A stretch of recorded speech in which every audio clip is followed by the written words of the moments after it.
Leeds United 0, Chelsea 0. Tuchel still remains unbeaten as Chelsea manager. Defensively, in my view, absolutely sound when you consider you're up against Bielsa's Leeds United, who attack at all times. But the big question remains, are the front men, are the attackers, are the strikers at Chelsea running out of time? We know that Roman and Chelsea are a team that takes action when players aren't delivering. And Ziyech and Pulisic today given more opportunities to be creative, put goals in the back of the net, and they seemingly let the Chelsea team down again because the system is clear, the shape is clear, the patterns of play are there to be seen. But as we know, and every great manager will attest to, a system, tactics, a style, a formation, a philosophy, whatever modern day phrase we want to use to describe it, is about getting the ball to the edge of the box, in and around the box. It is then down to the individual players to create the opportunities and chances and take them. And it's the only area of Chelsea's game that is now lacking. It's the only area of Chelsea's game that they need to improve on. Putting that ball in the back of the net, creating more clear-cut opportunities in games. And if Ziyech and Pulisic and any others like them are not going to step up to the plate, you know for an absolute fact the Chelsea Football Club will spend money. Roman Abramovich will put his hand back in his pocket. He'll dig deep and he'll go out there and try and sign the best in the business. Haaland is heavily linked with a move to Chelsea in the summer. These Chelsea players need to step up and step up quickly in the attacking positions because they're the only individuals that are letting down the team right now. And the run's good for Chelsea. They're in the top 4. They're unbeaten. They're barely conceding. But as time moves forward, creating more opportunities and converting these chances is going to be absolutely imperative. Do me a big favor and smash that like button right about now. We want to talk about the performance today. I want to speak about the attacking players at Chelsea Football Club as well. And I want you to guess who my man of the match is. I want you to guess who my man of the match is today. There's only one person who deserves it. All I'm going to say is save Chelsea from certain defeat at one point in the game. That should literally give it away. It's a massive clue. Let's do some of your live comments before we bring the panel on. We had a super chat actually here from C, just C, nothing else other than C, just says C. He says, we actually need a striker. No one can score in that Chelsea team. It's scoring and creating for me. Do you know what? If you can't by heart, I'm gonna say this with chest. And it pains me to say what I'm about to say. I'm getting palpitations. If Chelsea can't get Haaland, they should go all out and sign Marcus Rashford. I don't want to see that happen at all. I'm a Manchester United fan. You will know that. But if you put a Marcus Rashford into this team, you're scoring goals. You're creating more. Honestly, and I think Ziyech is a decent creator. I know Pulisic's got some ability. I can't get Haaland, and I'm a Chelsea fan. I would want my club to go all out for Marcus Rashford. Can you imagine him playing in this Tuchel system? The volume of chances that would be created. He'd absolutely destroy it. And with Man United in turmoil, Man United being run like a crock of shit, try and do it. Try and pull him away. There's this part of me as a Man United fan that would actually like to see it. That's a weird feeling that Chelsea are giving me at the minute. I'd rather see Rashford leave my club and thrive elsewhere than struggle under the Glazers at my club. That's just my view, though. Haaland's got to be number one choice, there's no doubt. But give it a go. Lamin here says, still can't find Timo Werner. Well, look, Timo Werner didn't start today. So I think it's really disrespectful to have a go at Timo Werner for not being the difference today. He came on with what? Let me just go and check this now. He came on with 20 minutes to go. So it can't really be put down to him. I think there's bigger culprits of that today. But we're going to get the panel on. Then we're going to open up the lines a little bit later for you. But please make sure you're smashing like and share buttons. Chad here says his man of the match was Mendy. That save from Mendy to deny, I want to say it was Rodrigo, was phenomenal. I know Rodrigo didn't get hold of the ball with huge power, but to change your body shape and to drag the ball from back behind you, absolutely phenomenal save from Mendy. And that's why you need good goalkeepers. I'm not saying he's world class, but you know if Kepa was in that goal, that's 1-0 Leeds United, 110%. Rashford would be exactly like Werner. I disagree, but we can debate that as the show comes on. Let's get the panel on now, people, and let's see what they are saying.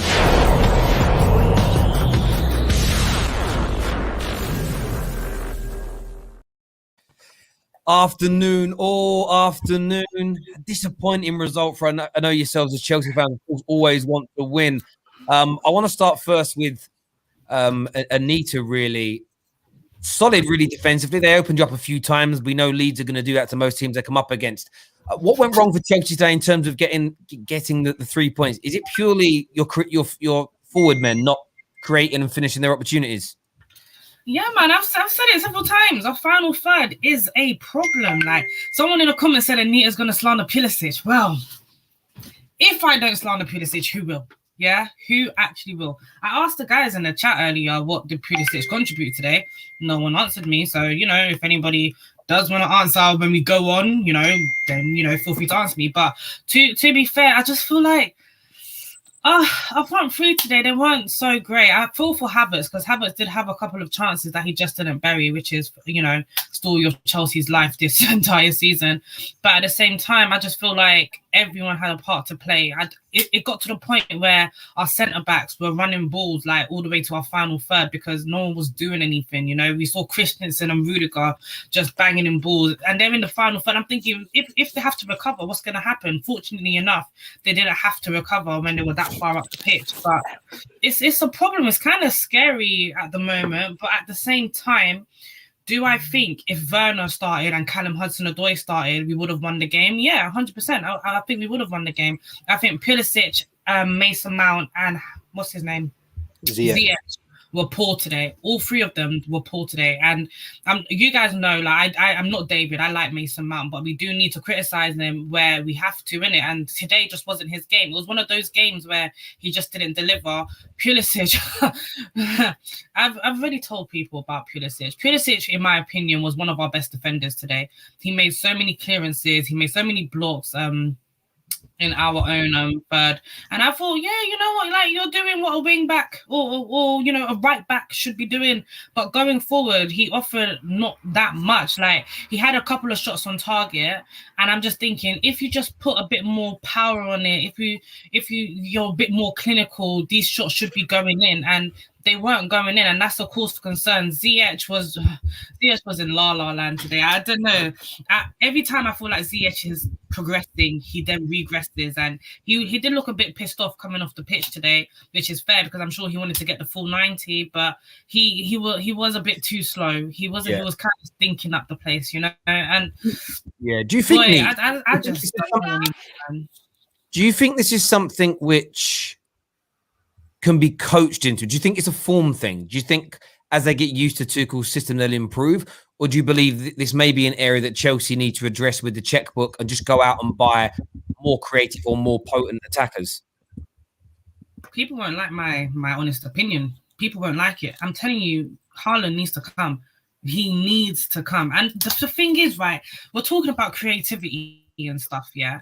We look at people like Mason Mount. Mason Mount is quite creative. Havertz is quite creative. Ziyech, he can be creative when he wants to be creative. It's the end product. Now, today I think Havertz was, he wasn't as clinical as I would have liked him to be. However, he did get marked out of the match quite a bit. Yeah, we need a prolific goal scorer, a Drogba-like goal scorer, and the closest person to Drogba that I can think of is Erling Haaland, because Erling Haaland can take the ball out of the air and produce a wicked goal out of nowhere. Like, that's what Drogba used to do for us, and that's the type of striker we need going forward. Listen, I've said this about Pulisic too many times, right?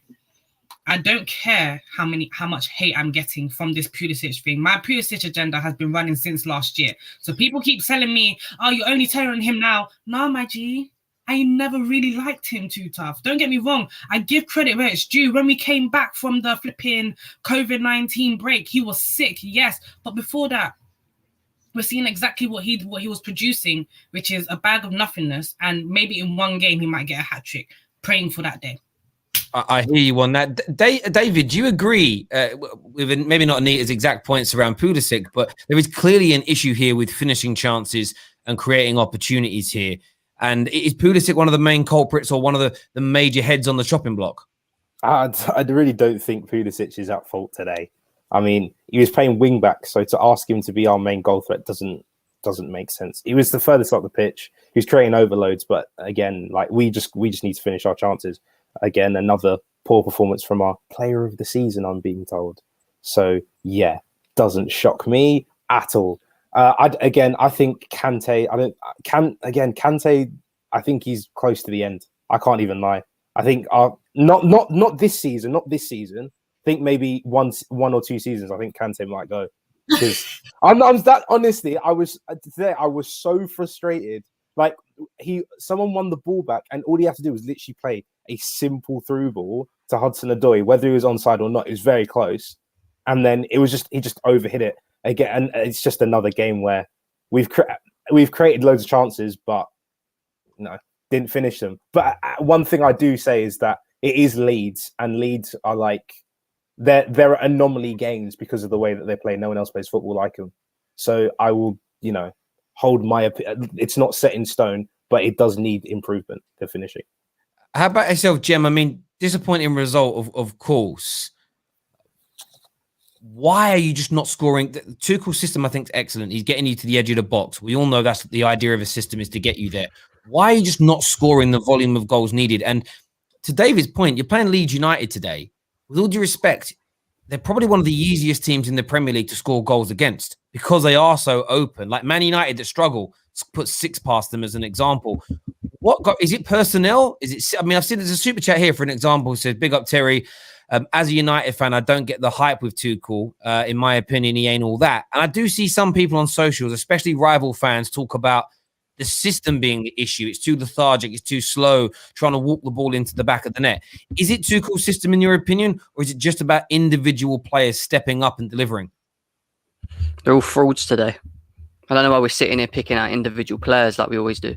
Every single player today was absolutely, in the second half, bang average. Shocking. Why have we got the average? Why do we always, when we get the chance to capitalise, when we get the chance to close the gap, why do we always just completely and utterly flop it? Doesn't matter what manager comes in. Because that's the biggest problem for me. This is what we've been doing for a very long time at this club. We get the opportunity to capitalise and we flop. I'm not even going to look. Ziyech was shocking today, but for me, they all need to take a look at themselves. We played against a Leeds team that concede goals, and we couldn't even score one goal because we couldn't even take our chances. Like, let's be serious. I know we're going on about Pulisic and whatever else, but today I just feel like even like all of them, literally all of them. Like Havertz he's got to finish. I'm sorry, yeah, he had these chances. He should have scored. Yeah, we keep banging on about it. He should have finished that chance. Pulisic, I thought was okay in the first half. Second half, disappeared. Ziyech disappeared. Do you know what? The other thing as well, right? We're one of the only, probably the only team that I know that will make substitutions to improve the chance of scoring a goal and go the complete opposite. We made substitutions and we were worse. We weren't better. We got worse. So for me, everyone was poor. Look at the team. Everyone was poor at the end of the day. So we just move on. And Jim, I hear that point, right? So the question I would ask to that is, if you've been doing this for a little while now under multiple managers, that has to be a personnel issue. That can't be a system issue. So my point is this something that Roman needs to address with the checkbook? And I mean that with respect, and go out in the summer and just say, listen, and I'm just going to throw random names out here. Say, listen, Havertz, Ziyech and Pulisic, you've tried, you haven't hit the grade. We're going to bring in. Is that what you need to do here? Just give the right tool to the manager. How much longer would you want these individuals to start converting these opportunities and chances? But the players we've signed this season, for me, will get, they'll be let off this season. Next season, if they continue it, then we've got to start looking in my eyes. But the biggest issue that we've got, and it's been a while now, is that we haven't got an actual spine. From the goalie down to our striker, we haven't got a spine. A group of players that are leaders that can, in games like these, change it, get you that one goal that you need, take that chance. We forever bang on about that we haven't got a striker. It's true, we haven't got a striker that's killer. We do not take our chances. That's an issue. Yeah, we're defending well, but we haven't got any leaders from top to bottom. Do you know what I mean? There is a mentality issue at the club. And Mason Mount maybe one day might be that, but he's still too young. Some other individuals, but I don't know. I really don't know, to be honest. Okay. Go on, Nitz. I don't know. Is it a mentality thing? Yeah. Are they good enough? Yeah. I It's a difficult one because I just think we do need to solve it with a checkbook. 100%. We do need to get an out number 9, in my opinion. But Jem does touch on some points where it's like, who are our leaders in that spine? Like, you know, when we had like Terry, and then we had Lampard, then we had Drogba, like that was the spine back in the day, innit? Who's that for us now? I don't know. Jorginho can be that spine in midfield. I think he can, but he's just a bit passive, ain't he? So it's just like, who's going to be the one shouting? And then we get to the top, and it's just like, I think Havertz is doing an okay job. I think we're being a bit too harsh, and I think he's been doing an okay job. It's his second game playing as a 9. Like, what's his name? Tuchel just came out now and said he's not playing false 9, he's playing a 9. So, you know, I think he's doing well considering that, you know, his best role is a 10, and we've all screamed that, and now he's playing 9. I think he's doing all right. But again, who is our spine? I don't know. When Thiago Silva comes back, we'll see if there's going to be that much of a mentality issue. And if there is that much of a mentality change when Thiago Silva comes back, we need to look at Thiago Silva as being our player of the season then, because ever since he's left, then I guess that's where we've been dropping in mentality. It's almost as if trusting in your youth means you don't have a spine because they're incredibly young, and therefore, because they are young, they are unpredictable. I'm going to go to KJ in just a moment, but you know what? You speak sense on that. Gary Neville was part of one of the most famous and successful emergences of youth players ever with the class of 92. He spoke about this at the beginning of, I want to say it was last season, it may have been this season, I get confused now, where he spoke about when him and Bex and everybody came through at United, there was this solid core of Pallister and Bruce, Cantona, Brian Robson, etc., that carried them through. They weren't ever expected. None of those young players, from Giggs to Beckham to Scholes, were expected to be the match winners, were expected to be the difference makers. The senior pros carried the team, and they were almost the cherry on top of the icing on top of the cake. The way things have changed in recent years, and I do blame the Messis and the Mbappe individuals, where they come in and they're 18 and they are part of that spine. They are massively consistent, but 95% of young players never going to deliver that for you. One other thing I would say where Chelsea, I would give leeway to these Chelsea players, is a lot of them are having their first season in the Premier League. And I know we've had these kind of jokes on the channel before where people say, is there really a big difference? We'll talk to the players. And there are quite a few, including Werner, have spoke about how much faster, harder, and more physical the Premier League is compared to Germany. So I want to look at Havertz. Havertz, to me, is one who stands out again today. His movement, his ability to break the lines, his class. It's just that finishing touch. And at his age, he's someone that I don't think Roman should be looking to move on from. Pulisic's a great person to almost have die on his sword, because he's also very, very injury prone. So there's an element of raise a bit of money for him, move him out, raise a bit of cash, bring somebody else in. Pulisic's going to miss 3 or 4 months of the season injured anyway. So it's there. KJ wants to speak up. Then we're going to go to the lines and start getting your calls in. But please make sure, over 2,000 of you watching, you're smashing the like button for us right about now, please. And sign up to our Discord server. The link is in the description below. Yes, KJ. This isn't good. This result ain't good. It ain't good for anybody except Chelsea. Not in terms of right now. But Roman will look at this game and be like, rah, this ain't good enough. I need to go spend. I need to go get that checkbook out. I need to go buy a Haaland. You know what? Yeah, know what's mad? If Roman is up for it, 150 million to Dortmund and Pulisic, send him back, fam. Sancho and Haaland. Oh my, you can see it happening. This is not a good result. I can't sit here as a rival and be like, haha, you drew to Leeds, you can't score. Because I know when this clicks, they are going to pam somebody. They are going to absolutely pam somebody, and it's not good for the league. Roman's seeing this now, seeing what could be happening, and it's not happening, only means that he's going to go out, do what he needs to do, spend the peas, bring in a goal scorer, bring in another creator, bring in a centre-back to lead the defence, maybe a goalkeeper, who knows. But I'm not happy, bro. This result, I can't even banter because I know what's coming next. Yeah, I know what's coming next. No, it's true. I feel the same, right? So I feel the same in the element of, like, there's part of me that wants to see Chelsea lose from a football purist point of view to see how they respond and bounce back and everything. But for me, the system's there. You can see it. And this isn't about trying to inadvertently defend any other manager, but the greatest technical manager of the last 20 years, Pep, says the system gets the ball to the edge of the box, the players do the rest. all we're not seeing is certain players delivering in those final third areas. So Chelsea do what if it was Man United or Arsenal, we would use sticky tape and string to try and bodge something together to make it work. But Chelsea just go, the car's broke down. I need a new exhaust. Nah, just buy a new car. That's what Chelsea do, right? They don't fix anything that's broken like that. They just buy something new, and I'm jealous of it, but in a positive way. 2 DMs going into the last 10 minutes. Come on. See, bro, they're not 2 DMs. It's twin sixes. So not 2 DMs, it's twin sixes. Let's get with the two. Also, to be fair, like if you can't win a game, drawing it is the best option. It's like at least we didn't lose. We don't concede goals, which is a massive. Yeah, but you're forgetting, right? West Ham have got 2 games in hand on us now. Everton, if they win their games, go above. One of them's against Man United, so regardless of the result, it will benefit us. You can't afford to drop points. The thing is, we've got to look at who our opposition has to play. Yeah, we have more chance of drawing against the likes of Man City and Arsenal and Spurs and all of them lot than West Ham do with winning against these lot. You know, like we've got to look at who their games are as well and who our games are too. Like in my opinion, I'm not entirely scared of West Ham and Everton at the moment because at the end of the day, they are not traditionally top. I'd be worried.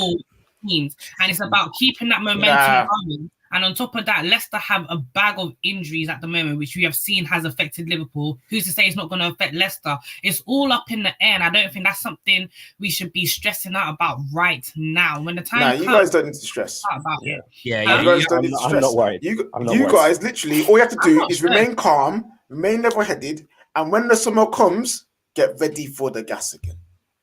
We need to get Champions League. I don't want the summer to come. We need to get but the thing is, you're getting Champions League. I don't see one draw is not the end of the world, right? Like, you're getting Champions League. We're gonna have to draw. What you're forgetting is we're dropping points against teams that the top 6 have blown away. We dropped points to Leeds today. It was 2 points lost, not 1 point gained. That's what people have got to understand here. You know what?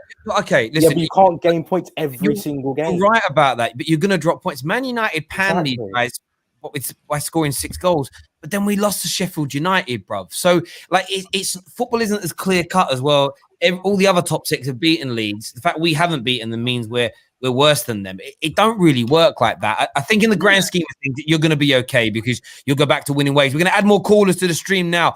We've got Daniel backstage. We've got Ryan from Jamaica, Igal. We've got Prime. We've got Ches. We're going to bring people in slowly one by one. Viewers, though, let's get this past 1,000 likes, please.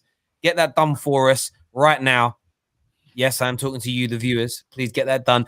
Who are we going to throw in first? I feel like throwing a bit more rivalry into this. We're going to bring Egal in right now. Egal, what you saying, bro? I'm going to tell you guys this. I don't know where Jem is saying it was 2 points. It was 2 points dropped. That was 1 point gain, in my opinion. You guys were trying to walk the ball into the net, and these guys and Mendy saved you guys on numerous occasions, right? That's one. Anita, thank you for coming to the party. I've been telling you about Christian Pulisic not cutting the mustard this season from the beginning of the season because this is last season. I started the party. This is my party. We're chilling together. Don't worry, we're kicking it. We're chilling, Paul. We're kicking it now.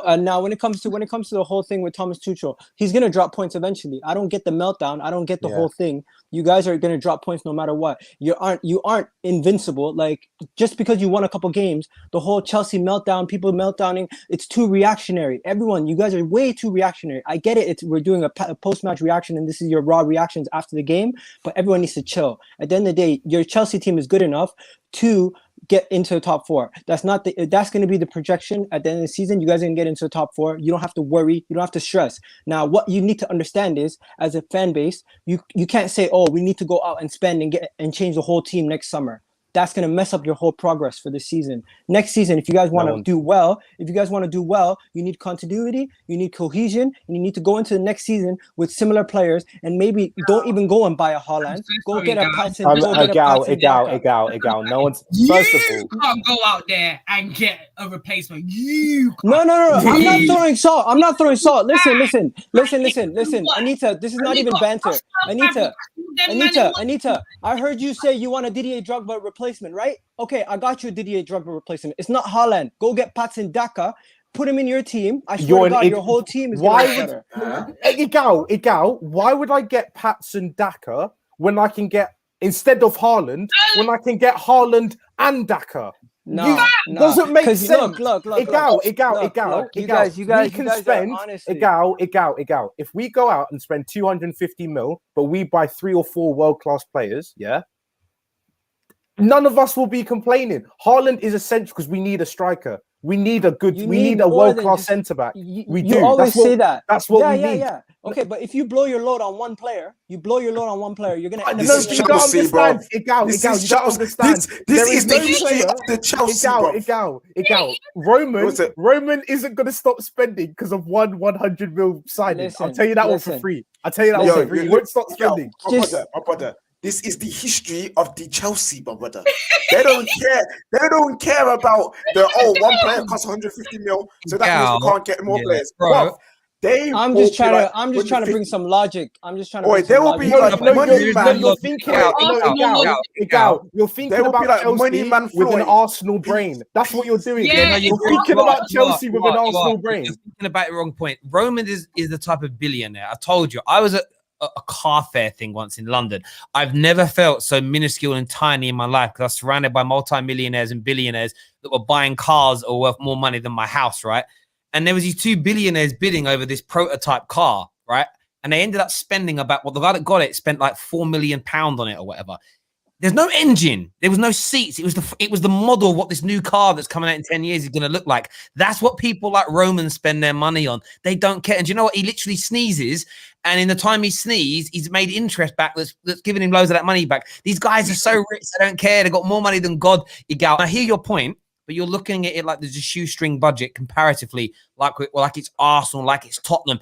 Chelsea need to go out now and add like ready-made class players, 2 or 3 of them to this squad. That isn't going to destabilize anything. If you threw Haaland in there, Koulibaly in there, and Ndidi, I'm just throwing those 3 players in through the middle of that team, they're challenging for the league title next year without a shadow of a doubt because it's just the strength that comes in. Those 3 players, and by the way, Haaland's going to cost you 100, 120 mil.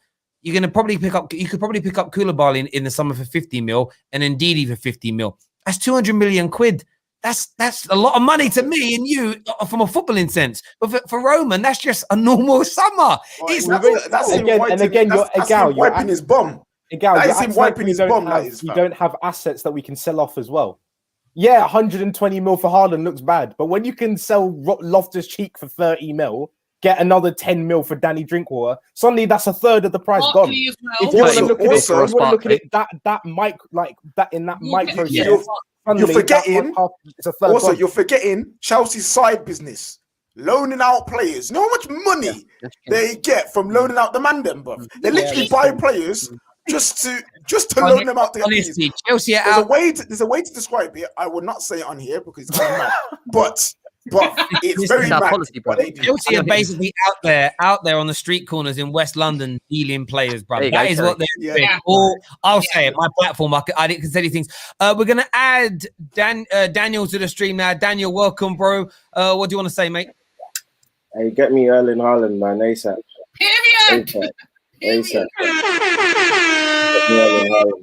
I mean, the reason why I say that is because at the end of the day, look, I had like a couple people message me after the game saying Tuchel's no different than Lampard and all of that. And obviously, all those type of messages I just air after games because at the end of the day, just like you said, Terry, and I was literally going to say the same thing. Tuchel can only set up the system for these guys. And do you know how many times we got to the final third and we could not play a final ball? I mean, Chilwell, man, Benjamin Chilwell, man. The toe poke, bro. That guy. I fell into the trap of saying, I fell into the trap of saying Reguilon was going to be would be a worse signing than him and stuff like that. I even fell into the trap of saying early on, I remember when he scored against Sheffield United, I was saying he's the best left back in England and all of that kind of stuff. Yeah. He's proven to not be. He's meaty. Listen. Luke Shaw wants to. That's the fan in me. That's the fan in me talking. But really and truly, if we're talking about the game, the attackers, man. Look, it tells me that a lot of these guys are not going to get minutes next season, and that's this is an audition. This is what they have to see it as. Like, they are fighting for their places right now, regardless of the position that you find yourself playing in. Whether you're playing right wing back, left wing back, centre mid, wherever you find yourself, you need to perform to the best of your ability so that you are involved in the squad next season. Because the next season is where it's the squad's going to be trimmed down. It's not going to be as big as it is. And you want to be playing. You want to be involved in the process that's going on right now. And a lot of these guys, man, look, I could literally list it out, like who wasn't good enough today. But we can't just look at this game in isolation. It's a wider perspective thing on how good are these players going to be going forward. Who can Tuchel rely upon going forward for the rest of this season and then going into next season where we have to be competing, because next season is really where you're challenging for the title. But in terms of today's game, wasn't good enough, man. Final third, man, just wasn't good enough at all. It was just poor around. Yeah, no, I agree with you on that. And I think what you said there about the audition piece is very, very key. And I think that was one of the reasons that Tuchel would have been happy to have come in when he did in the season, in the sense of I can test players, I can see who's got it. And it isn't just about technical ability, it's how you handle pressure. It's the first defeat and how these individuals bounce back from that, who steps up to the plate. Even the way he's handled Ben Chilwell, not playing him for the first 4, 5, 6 games, seeing how hard he trains. These are the kind of mentality elements we don't get to see as football fans. He did the thing with Hudson-Odoi. I'm not saying he did this deliberately, but he dragged him off after bringing him on. What's Hudson-Odoi's response going to be like in training? Is he going to step up and do things right? He's also done a lot of things behind the scenes. He's relaxed the pressures. I think weren't his quote the other day, like, he's not the police. I'm not here to be overly strict on people. So it's going to be intriguing, but there's definitely big money being spent in the summer. We're going to add Ches to the line now as well. Ches, welcome back to the terrace, mate. What do you want to say? A lot of the points you lot have already said already, but we just need a few additions to this squad. Like, for example, Havertz's opportunity where he hits straight at the goalkeeper. A clinical striker scores that and we win this game 1-0 because they didn't really touch us defensively other than that save Mendy had to make. So I don't think it's a case of we should overreact. I know Jem's saying we dropped 2 points. We did mathematically, but in the long term of the season, it's not a bad point. I don't think that our midfield was great today. Yeah, like David was saying, Kante, he didn't really look on it today. It's few loose passes and that. So I don't know what it is. That playing all these players in the same pitch was, I said it in the group chat earlier, it looked a bit scary because I didn't know how it was going to work. Having Mount, Ziyech, Havertz, Pulisic, all interchanging. It showed at half time the average position on the pitch, and they were cornered, centered in the middle, all of them, and they all play similar kind of roles. So that's why we need a Sancho or Haaland to push out to the width, to put the ball in. So that every 2 minutes cutting, got Ziyech cutting in, got Pulisic trying to cut in. It overloads the midfield. So just a few tweaks here and there, and I think we can make it for next season. But it's not a bad point overall. Almost as if Mount and Havertz can't play with each other. Daniel? No, they can, but just not Pulisic and Ziyech as well. No. Let's not do that. Let's not do the Mount and Havertz can't play together. Look, at the end of the day, you have to think about if you deep to the game. If you deep to the game, and Tuchel even said it, Anita. So you can't come out and then try to change it. Like he said, Havertz is a nine. He said, they can play in the game. They can play together, man. I have no doubts about that. And look, one underrated factor that we're not always factoring in at the end of each of our points is these guys do not have chemistry. You can clearly see that there's on FIFA when you play Ultimate Team, you see red lines, you see yellow lines, green lines. We have a couple red lines in our team. It's not fully connected. The dots aren't fully there. And I think a full preseason will allow these players to have that. I know people are saying it's training and all of this stuff, but everyone, or a lot of us have played football. When you're playing football with guys that you haven't really played with before, studied with, it's going to take more than just a season to make it.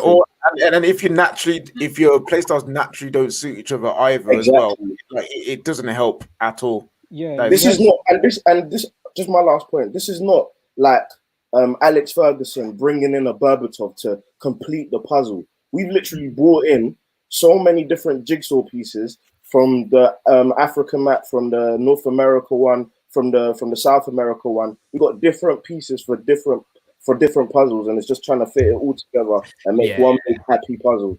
It's true. Sorry, go on, Nitz.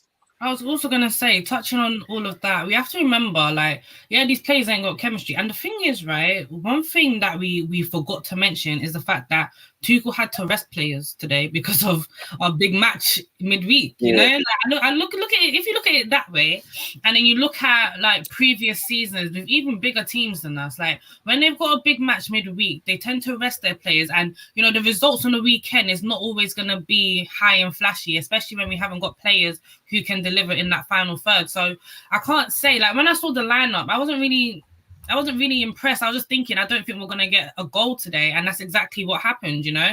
And it's like, we can't really, like, going back onto Jem's point, we can't really be too sad that, you know, we dropped 2 points or we had 1 point gain. Like, I don't think it's either one of them. It's just one of them ones where it's like, we've had, you know, 6 changes today from our last game. How can we expect to even put up a great performance anyway? If we could have got 1 goal and then, you know, ran away with it, fine, cool. But I wasn't expecting like I think someone put in the chat 6-0 or something. Like I was just looking at you guys like, where you think them goals gonna come No, from? that was me. That was me, innit? But I'm Yeah, not of course it was KJ, man.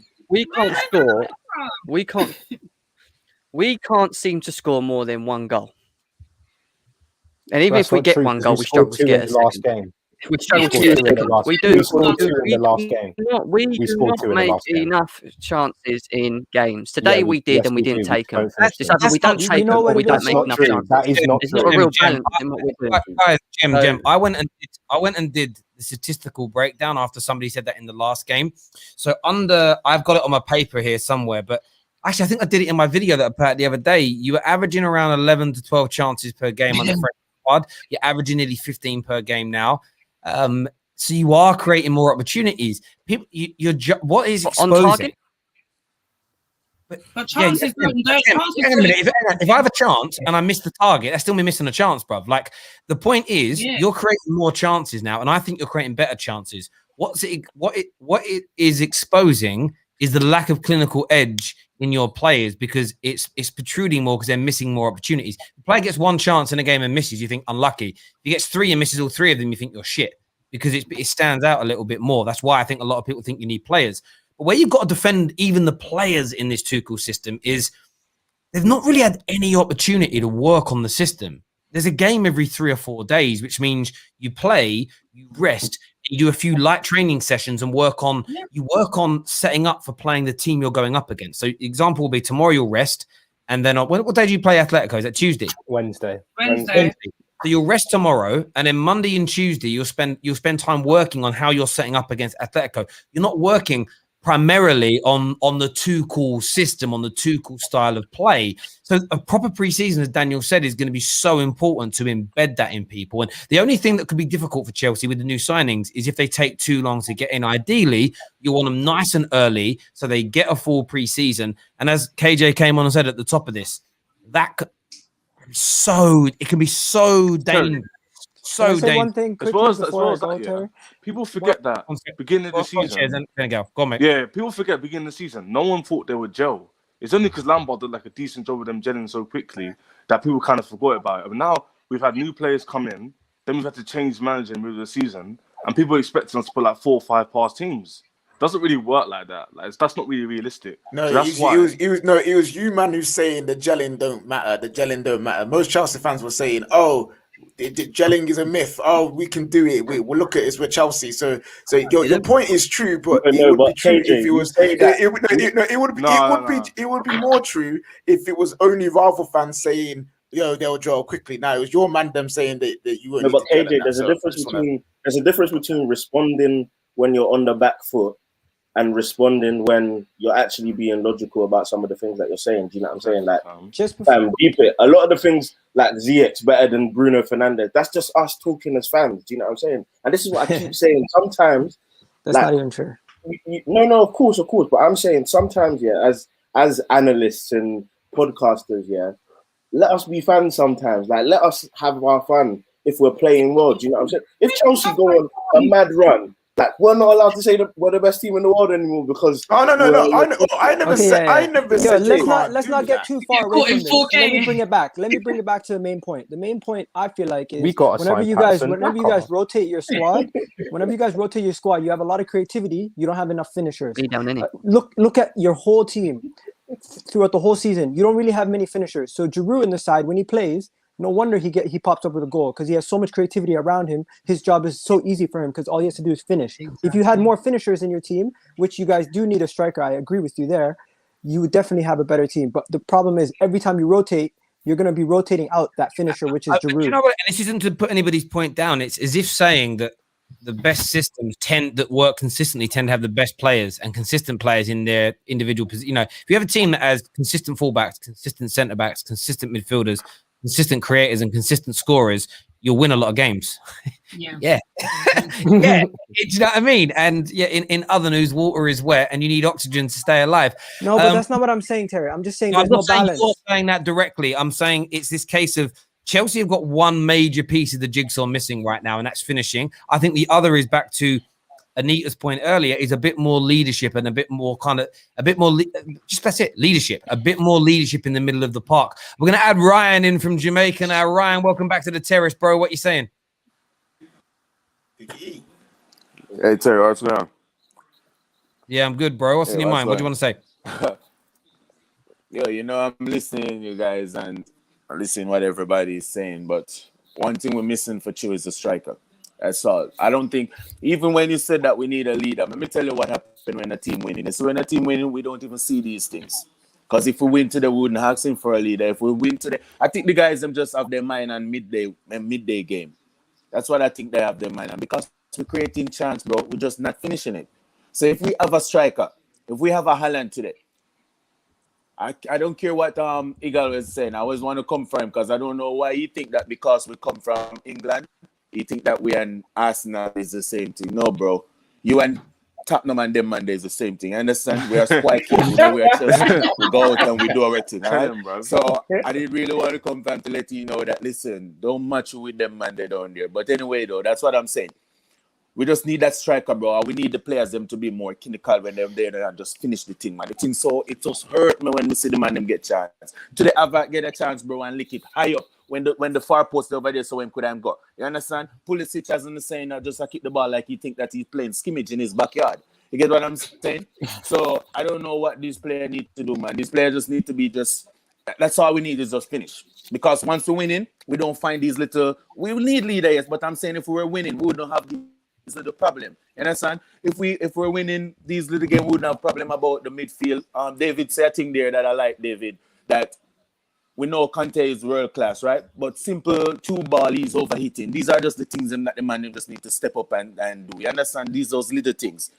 Because if he did do that, if he can do that game back a game, nobody would be talking about, oh, Ziyech's not doing this. Oh, we need Ndini. Oh, we need no, because we have Conte would do that. Jorginho can do that. You understand? But it's just that I feel like their mind was midweek. Their mind on the Atletico game because we could play way better than this. I'm telling you. No, I listen. I think it's a point that a lot of people know. Ryan, we've got a few connection issues there with your line a little bit, mate. We really, really do. Latimus Prime is backstage as well. Latimus, what do you want to say about your team's victory today? Funny. I think Mendy had a goal today. Sorry, that was a slip of the tongue from me. Sorry, I didn't mean that. Go on. What do you want to say about your result today? Funny. Mendy had a great game today.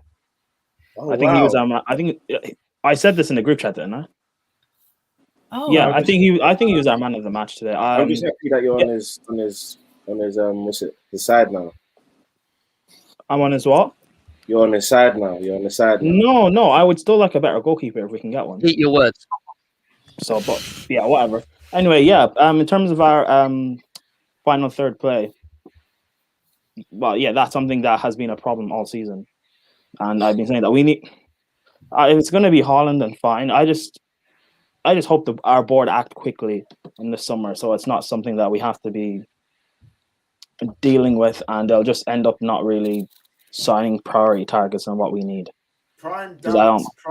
I doubt. Yeah, I do doubt our board. And get deals done. Wait, why do you doubt? We've had this conversation a few times. So like, man thinks that 100 million transfers go through that FIFA. Just put the 100 mil down and go. No, that's not what I said. But okay, David. Why do you doubt? This game. But anyway, in terms of this game, I think we need to give Leeds their credit as well. For what? No. Yeah, No. Why? Actually, no. You know, What, for I'll us tell not you taking what, our chances? Well, hold I'll on. tell you why I know. The KJ. reason why I know is because this Leeds team, yes, they play nice, pretty football, but they have been shipping goals like nobody's business. Yes. They've been shipping goals like nobody's business. You had so many chances today to finish them, and you didn't take them. That's got nothing to do with Leeds defending well, nothing to do with Leeds playing well, everything to do with your team not being good. So I don't want to hear this. I don't want to hear this praise for Leeds when they didn't do anything. They man get praise for losing 5-0, 6-2. Praise for losing, for getting pammed. KJ, And you want to praise them again for drawing 0-0? No, bro, praise. No, because again, you guys already covered Chelsea. I mean, in terms of Leeds, but we covered the top their own attack on here, bruv. That's why we don't. I know. Again, I know. We played poor today. It's not really.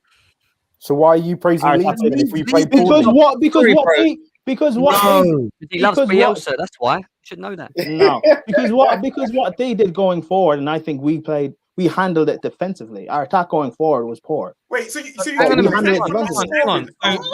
You nullified them, and you missed your chances, and you want to praise them for that. There's no praise required, bruv. You're messing up, and the thing is, you guys don't rate Leeds. I do. Prime. You can raise your voice all you want. That don't make sense, bro. Why would you ever do that? Why would you praise them for that? Leeds did okay today. They had one speculative effort to hit the crossbar, and then they had that one good opportunity where Mendy pulled off a really good save in the second half. I'll say well done for that if you want, brother. I'll give them a golden star. But they ain't getting massive praise for doing what? You guys not finishing your dinner? Ain't happening, bro. And you said we don't rate them. I do rate Leeds, but they get overpraised, overhyped for doing basic things that football teams do. You know what I'm saying? Yeah, they score goals, but when they're shipping 5 and 6 and 7, they still get praised. That makes no sense. It's backwards. That's why I can't stand it right now. You know what I'm saying? So they get no praise they get nothing. Leeds, and I don't mean no disrespect to the football club. Like, it's not Bielsa. Bielsa is a character, and that's why he gets a lot more attention than a boring manager. People say, "Oh, when he walks, he lives above a pizza shop in Leeds, and he talks to people in the street. He's so amazing." I'm like, cool. That just doesn't matter to me. I couldn't care less. Do you know what I mean? Whether he lives above a pizza shop, a laundrette, whether he lives with his mum, don't care. Like, at the end of the day, like, what does he do on the pitch? Exciting football. There are holes all over. The man got voted the 3rd best manager in the world for promotion to the championship. It's staggering. It's really, really staggering. Do you guys think in some way we were holding back for Atletico Madrid? Because when we played Southampton, we got a draw, and then No, I can agree. Do you know? I wouldn't say it's holding back, but there was something Tuchel said that made me even think that I'd had reservations over the game. And he said in the pre-match presser, he was like, he made changes that he didn't really want to make. He wouldn't have easily made. Yeah, he's six changes is a lot of changes, isn't it? And on top of that, there was something I even wanted to. Yeah, I mean we do, but at the end of the day, like there's still continuity. Yeah, and there's something you said, Anita, that I actually wanted to touch upon, and it's that spine thing. And I keep hammering home about that thing. Look, we wouldn't have needed, like, if we were playing like all this fancy football and scoring the amount of goals that we want to see our team scoring, then we wouldn't have had any trouble today. But the problem is that all that individual brilliance, that like split, even when it was like 90 minutes and they added on 3 minutes, we didn't even look like scoring. We didn't look like making it was all slow, like it was all lethargic, and I was just like, come on, like, yeah. But again, every team has one of those days. Every team has one of those and days. That's fair enough. But I'm just saying, we're pointing out and Ro reacted to the game. It was 90 minutes, and I saw Christensen with the ball, and he didn't even like. He'll just progress into nowhere. Yeah, like I agree. I want to ask Neats a question, change the subject slightly. Obviously, big game midweek against Atletico. How confident are you going into this game? I'm more confident than when we went into it first time round, because obviously we're 1-0 what we got the away goal, so and then we're coming back to Stamford Bridge, thank God for that. But I just don't know. Like, of course, if you play like how we played today, I think Atletico will punish us. but we just need to sort it out going up front. But I don't really have any reservations as per se. But defensively, I think we'll be on par, like as we've always been. But at the same time, we've seen the gaps. Thiago Silva still might not be back. We've seen the gaps in our defense. I think Rudiger plays very well. Christensen, they play very well too. Zuma's always going to be my pinpoint because I'm just not sure if Zuma will be able to handle things going forward, especially against Atletico. But again, I'm not too scared about it. But just really quickly, I do have to go, but I have one thing to say. This is my home channel. You'll always find me here after Chelsea match reactions. Just letting you guys know. Absolutely, we know that, of course. Neeks, you go do what you got to do. Go do your thing, and well done on your big stream you did yesterday as well, by the way. Oh yeah, come on now. Well done. Quality work as ever. We love seeing the Queen do what she got to do. Yeah, we're gonna open up the lines, more people to come and have their say. We've just shared the link in the comments section there. We've got Lamin that's going to come on the show now. I do want to talk a bit about Atletico Madrid. Big game coming up. Huge trip. We don't really do a lot of previews on the Football Terrace outside top 6 previews. So Lamin's now with us. Lamin, what do you want to say, bro? Yeah, hi Terry. Yeah, now watching Chelsea nowadays, it's just frustrating, really. I think, the reason why we don't score enough goals is not that we're not creating the chances. Let's be honest now. The reason why we don't score is because our strikers have just been shit in front of goals. Timo Werner and Kai Havertz, the amount of chances that they've had over the past couple of games, over the past couple of months anyway, some of the chances Werner have missed is just comical. Let's just be honest. I'm giving him this year. Yeah, but he literally played 20 minutes today. Yeah, so why are you going out with Werner? I said, did you not hear what I just said? I said over the past couple of months. I'm putting everything in. We're talking about today, though. Let me finish first. Let me finish before you can talk. Over the past couple of months, the amount of chances, that one-on-one chances that Werner has missed, if that was anyone else in the league, we would have been calling him shit. But obviously, I get that it's the first year, so I'm still giving him. I'm just about to lose my patience with him, but I'm giving him the first year. And then if it happens again next year, then I would be calling for his head. The other thing I want to say as well is that everyone is talking about Haaland. Obviously, he's a good player, and we should be going for him. But I don't want us to be putting all of our eggs in the Haaland basket. We need to have alternatives. And last time I said it, I got laughed out, like basically the stream. But I still think that a good alternative, if we can't get Haaland, is Lukaku. And don't talk to me about like how Lukaku didn't do. Let me finish, please. Don't talk to me about how Lukaku did not boss the Premier League. Because Lukaku at West Brom was the beast. Lukaku at Everton was the beast. Yes, it didn't work out for him. But an older, more mature Lukaku at Chelsea would finish most of the chances. Sorry. So can Lukaku play the style of football that Tuchel plays? Well, no. Does he have the technical ability to link the play up, which he will have to do? I think he can. I think we can. A lot of what we need right now is a focal number 9 right now, and that's what we're missing. The only striker I trust in Chelsea right now is Giroud, and we're not playing. But look at the profile of players you got there. You got Giroud, who you trust, and Lukaku, who you want, and potentially a replacement for Giroud and your other strikers. One of Giroud's biggest asset is his close ball control, is his linking up play, is his ability to make the ball stick to him. Lukaku's biggest asset is spacing behind, running into it, and then finishing. But isn't that the same thing for Chelsea?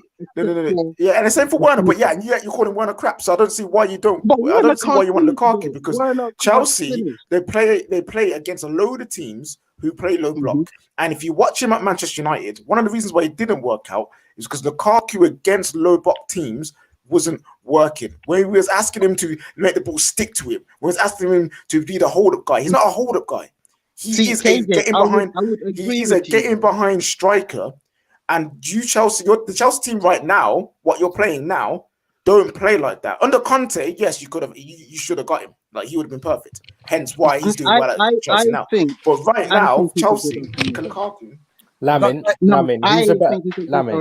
who's a better footballer, Werner or Lukaku? Right now,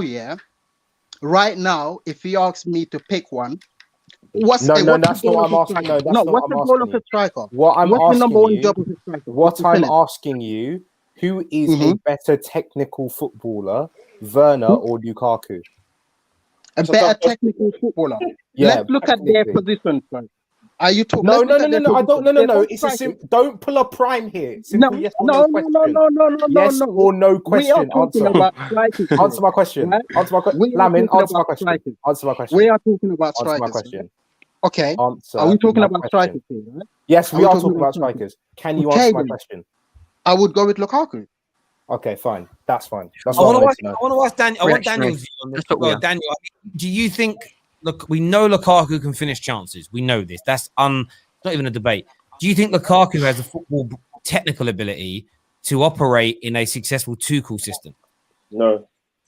The reason why I say that is because just look at the profile of strikers Tuchel's had over his career. He hasn't had a Lukaku before, and I just don't know how that would look. Icardi, who was even technical, was struggling to play under Tuchel for a bit, and Tuchel had some issues with like how he was playing before. He then came back into the side, and then he understood the system and got a little bit better, and then obviously that made that their front three over there. But Lukaku, as great a striker as he is, look, we can't. I think he is disrespected. Definitely, he scores a ton of goals. He's a very good striker, but again, player profile. I've been screaming about this. Player profile for me is one of the biggest things that is overlooked in football. And for Tuchel's system, the player profile of Lukaku might not necessarily work. Look, I'm not a manager. I don't have the stats on the board. I'm just going by what I see with Lukaku, where I've seen him be successful. Everton, West Brom, Inter, where he's the focal point of defensive structures, where he's counter-attacking, where he's got a bit of space and stuff like that to basically go to work.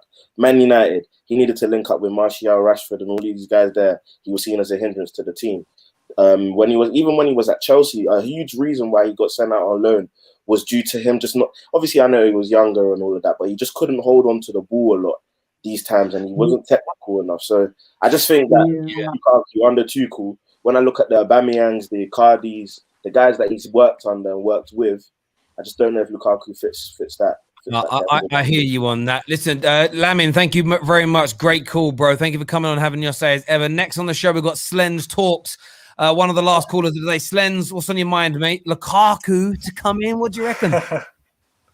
Listen, I'll be honest with you. I think if you're looking at Werner and Lukaku, to differentiate them, there's not much in it. I'll be honest with you. For me, personally speaking, if I'm looking at Werner and Lukaku, I think they both require space in behind. I think Lukaku's link-up play is better. I think, for me, even technically, Lukaku, for me at the moment, it seems better than Werner. Like, I'll be honest with you, I don't see what Werner offers technically. But listen, I don't want to get into Werner today because I've done it before, right? I'm very outspoken about Werner. What I will say is today, I'm looking at Kai Havertz's chances, and if it was Werner, I'd be raging, and I have to have the same energy because I'm not gonna target Werner. But again, what I will say for me, the biggest problem we have in the top 6 sides, we have the least amount of goals, right? It's a big issue. Like Leeds have one less goal than us. Leeds United. I think we spent a lot of money this season, and our new signings, I'll say it again, not good enough. Like not good enough. I think Ziyech created one chance today, and he seemed like our best player. He literally created one chance, which was that cross to Havertz. Which is honestly, like, I think, two chances. And he took them off. For me, I'm looking at Tuchel today as well. For me, the reason I'm looking at Tuchel, I'd say the blame goes from 45 to 55 to the players. 45 Tuchel, 55 to the players. I think they were in the correct spaces to create the chances. But even Pep Guardiola once said, he said, all I can do is teach you how to get into the edge of the box. But from there, you take over. And today, our players, again, not taking over, not making the right decisions. I'm looking at the top 6 sides. When United, when Greenwood and Martial don't score goals, who scores goals? Rashford and Bruno, they're always on form. And vice versa. When Spurs, Kane and Son don't score goals, you got Bale. If Bale doesn't score, Kane scores. Man City, Jesus doesn't score, you've got yourself Mahrez, you've got yourself Sterling. We don't have that. Every single one of our attacking force is out of form. It's worrying to me, man. So Slens, what you're saying is, even though all of these teams are so much better at scoring goals than us, we're currently above them and all we need is to finish more chances. I So understand. if that's true, I have very little worries about my team. No, right but now. David, Very the thing little is, David, our defense is doing really well right now. We have to be honest. Our formation means that our defense is going to be solid. I'm not going to lie to you. We play 5 at the back at the end of the day. I understand it's mostly 3 at the back, but I think we have to give credit to Tuchel because we've been brilliantly, like tactically, our counter press, the way we get the ball back high on the pitch. The best way to defend is by keeping the ball. That's what City do. That's what we do as well. But if we don't score our chances, it's going to catch up to us eventually, bro. Eventually, it's going to catch up to us because people stop. Listen, Of course it will. we will need 2 goals to win games, and we can't do it at the moment. We only score 1 goal. If Atletico score first, Yep. sorry, bro. If Atletico score first, Yep. what are we going to do? Score and make it 1-1. I don't see us scoring more than 1 goal per game. I'll be honest with you, bro. For me, I don't see it. Do you see us conceding more than 1 goal a game though?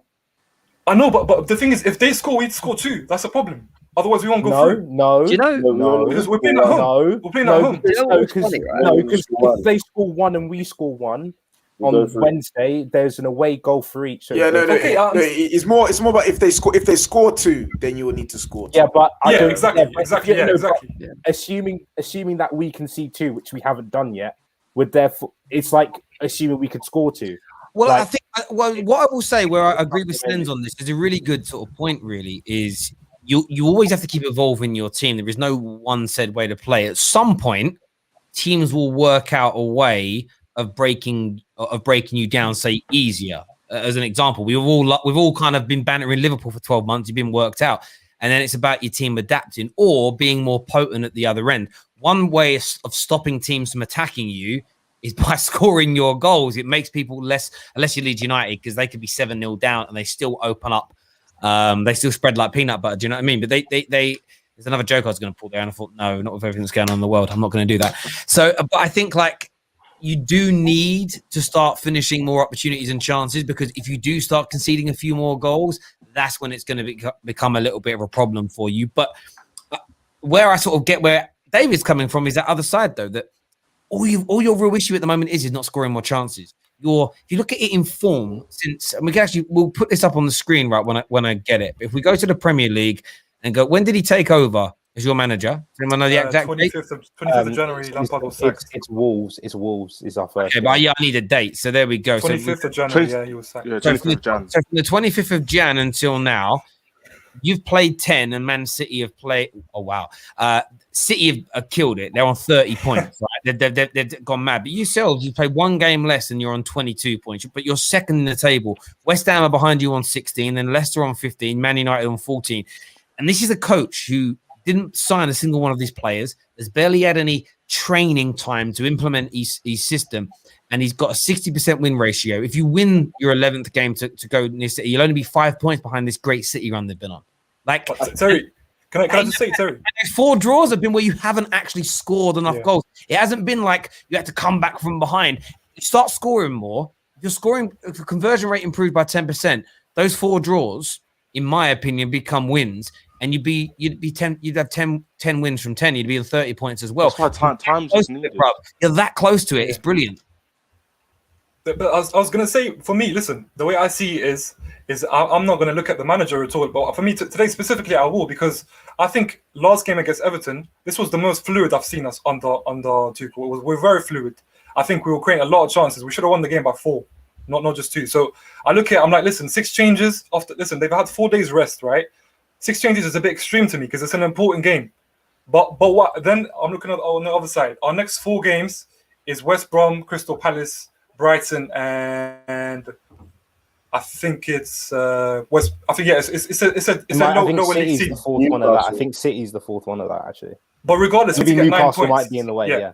If we get 9 points, I'm going to overlook this game. But I'm just wary of the issues we're having and scoring goals. Slens, the thing is, I hear you in it, because if you look at it as well, I think the top goal scorer since Tuchel's been here is Jorginho with 3 goals, something like that. So of course it's a big worry in it. Okay. But one thing that you always have to remember is, like, with the way that we're playing currently, we're relying on defensive stability and then offensive efficiency. And of course, yes, we're not converting all the chances that we want to convert. But as long as we're getting the points on the board that will get us into the Champions League, because at the end of the day, this season is just all about getting into the Champions League. Like, I couldn't care less how we get there. We just need to find our way there and then work from next season. Do you know what I'm saying? And that's I what agree. I agree completely. And when you there's a few stupid comments from members saying, Terry, you seem too impressed. Well, the difference between City and Chelsea since Tuchel came in has been the number of goals that have been scored. So when you improve the goal scoring element, which you will spend to do, you've practically been on par with City. Every other element of your game has been on par with City, rather than taking your chances and your opportunities in games. And those 4 draws, like I mentioned, if you finished your chances, would have been 4 wins, and you'd be 10 for 10, and that would be an extra 8 points. You'd be second in the league right now if your goal scoring was a little bit better.